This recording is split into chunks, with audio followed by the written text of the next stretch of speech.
Hey everyone, Mr. Newman here, and today we're just going to do some review problems for the 5.1, 5.2, and 5.3 quiz. So first of all, on these radicals, remember that you need to use the largest perfect square. For that, I need the list, so create that list if you don't have it yet. I'd go all the way to 15 squared just to make sure. And we look on the list for the first one, square root of 64. If it's on the list, which there it is, then we just take the square root of it, which you can do in your calculator or by counting on the list. That's the 8th entry, so the square root of 64 is 8. For number 3, 45 is not in the list, so I need to follow the steps. So I'm going to write 2 square roots. I'm going to look on the list and find the largest perfect square that goes into 45, and you can use your calculator to assist you with this.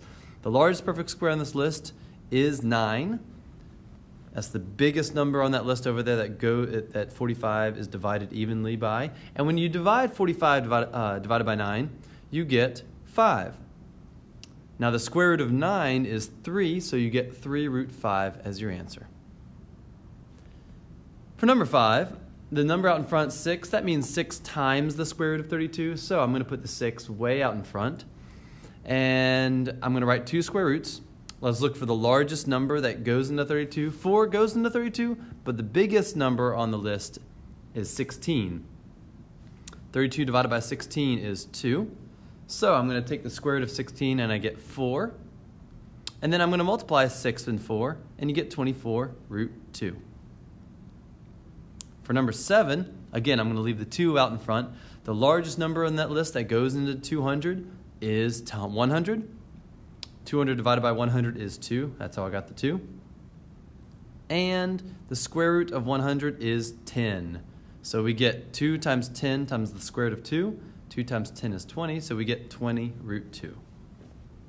The last one involves a negative number. It's just negative 2 that's out in front. No big deal.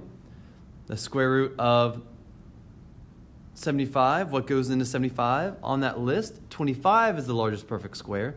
So I put 25. The square root of 25 is 5, and negative 2 times 5 is negative 10, so we get negative 10 root 3. For the square root method, what we're going to do here is we're going to try to get x squared by itself and then take the square root. So I'm going to start with number 11 because number 10 is just taking the square root of both sides, but you do need to simplify that. For number 11, to get x squared by itself, I'm first going to divide by 3 on both sides.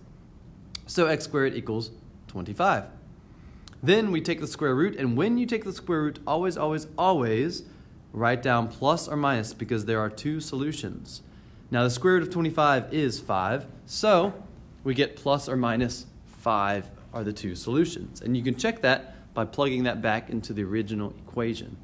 Positive 5 and negative 5 are the 2 solutions, but you can write it like that, plus or minus 5. For number 13, I'm trying to get x squared by itself, so I need to take care of the 5 and the 15. We get rid of the 15 first by subtracting the 15 on both sides. 5x squared equals 120. Then we divide by 5, and we get x squared equals 24. The next thing we need to do, because x squared is now by itself, is square root, and we always, always include the plus or minus. Now, x equals plus or minus the square root of 24 would be a nice final answer, except 24 has a perfect square root inside of it, so we need to simplify that. I'm going to do that by writing down my list of perfect squares again and finding the largest perfect square on that list that goes into 24. The answer is 4, so in order to simplify it, I'm going to put 4 first in the square root, and then 24 divided by 4 is 6. I'm going to put the 6 under the second square root. And we need to include that plus or minus. Don't forget that there are 2 solutions here. The square root of 4 is 2. So we get plus or minus 2 root 6. And that is our final answer. When we have parentheses and we're trying to solve using the square root, what we need to do is we need to get the parentheses squared by itself on its own side. So you have something that looks like that. Parentheses squared equals something else. At that stage, that's when you're allowed to take the square root of both sides. So I'm going to start with 14. what we want to do is we want to divide both sides by 3 in order to get the square root by itself. Once I've done that, I get x minus 7 squared is 16. Now I can take the square root of both sides. Don't forget, always have the plus or minus. So what's left over on the left is x minus 7. That's what was inside the parentheses. And on the right, the square root of 16 is 4, so we get plus or minus 4. Now, to finally get x by itself, we need to add 7 to both sides. And you could write that plus or minus 4 plus 7, or you could write it like 7 plus or minus 4. But we can't stop here because we can combine like terms. We just need to write 2 separate equations because we have 7 plus 4 and we have 7 minus 4. That's what the plus and minus means. So 7 plus 4 is 11, and 7 minus 4 is 3. So we get 11 and 3 are our 2 solutions. For number 15, if you notice, we already have this parentheses squared by itself. So the first thing I'm going to do here is take the square root of both sides. That plus or minus needs to be included, and the square root of 81 is 9, so we get 5x plus 3 equals plus or minus 9. Now, to get x by itself, we need to subtract both sides by 3. And then I'm going to divide both sides by 5. So we get this kind of weird fraction here, negative 3 plus or minus 9 over 5. But since we can combine like terms, we need to write them out as 2 separate equations. So negative 3 plus 9 over 5 and negative 3 minus 9 over 5. Now let's simplify it a little more. And the nice thing about these fractions is negative 3 plus 9 is 6. So we can leave that answer as x equals 6 over 5. On the right side, negative 3 minus 9 is negative 12, so we can leave that fraction as negative 12 over 5. If you wanted to type these in the calculator at that step, you are welcome to. Just make sure you type it in correctly with a fraction bar, and I can show you how to do that if you need in class, because you'll get a decimal, and those are acceptable answers. So 6/5 is 1.2. You could write it either way, and negative 12/5, that's negative 2.4. You could write that solution either way, but you do need both solutions, the left one and the right one. For the next one, I'm just going to show you how to get started on these two because they're very similar to the previous ones. For number 16, you want to add 28 to both sides and then divide by 2. And for 17, to get the parentheses squared by itself, we'll want to divide both sides by 25. And then you'll have the parentheses squared by itself, so you can take the square root. All right, moving on to 18 and 19. For 18, remember, if we are completing the square, there's another type of problem. When we're trying to solve by completing the square, our goal is to make it a perfect square trinomial. You want to first see if it's in the form ax squared plus bx equals c, because that's the nicest form for us to make a perfect square trinomial.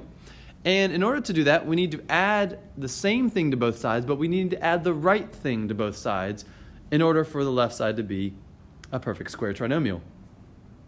The way you find that value to add, you take the b term, that's the number on the coefficient of the x term, which is 2 here, and you half it, so half of 2 is 1, and you take that number and you square it. 1 squared is 1 also, so we're going to add 1 to make it a perfect square trinomial. We're going to do that to both sides.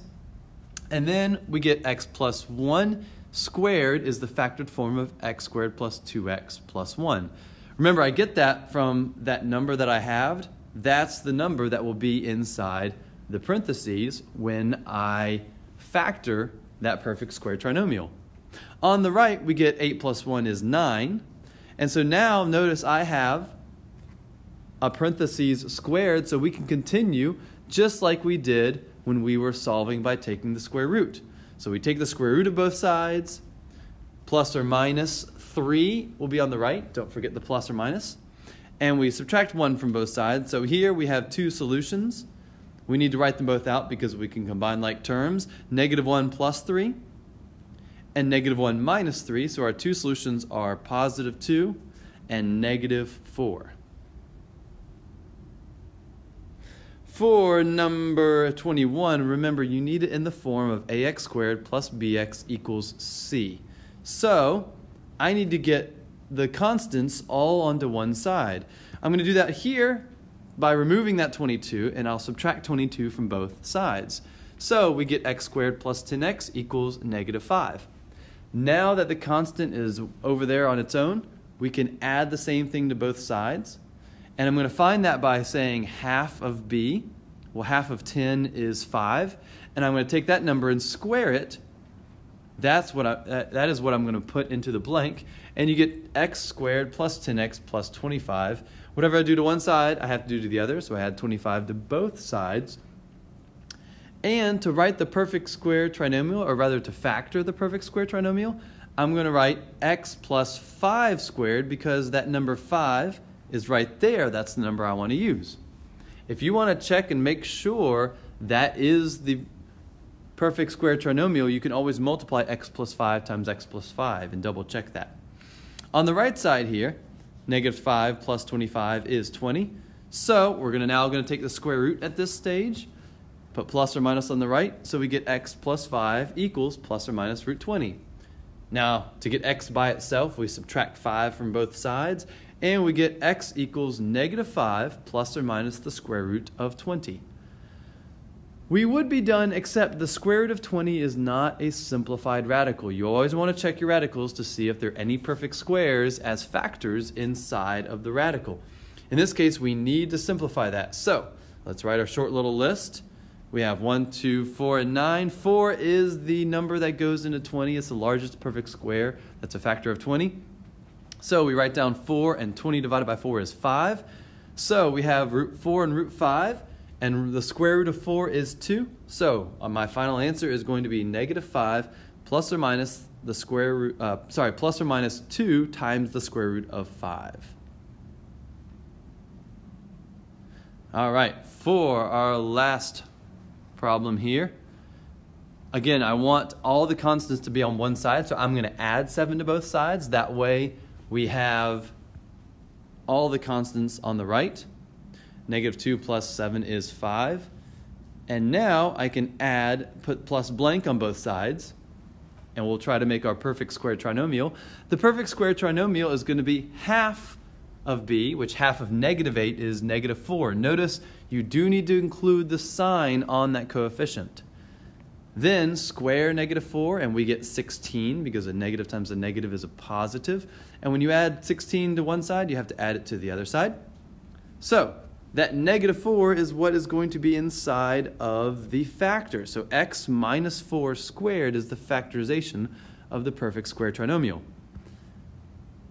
It's equal to 21 because 5 plus 16 is 21. And now I have x parentheses squared by itself, so we can square root both sides. Don't forget the plus or minus. And we get x minus 4 equals plus or minus root 21. Our last step is to get x truly by itself. So we get x equals 4 plus or minus the square root of 21. And we are done because the square root of 21 is simplified already. Thank you very much for watching.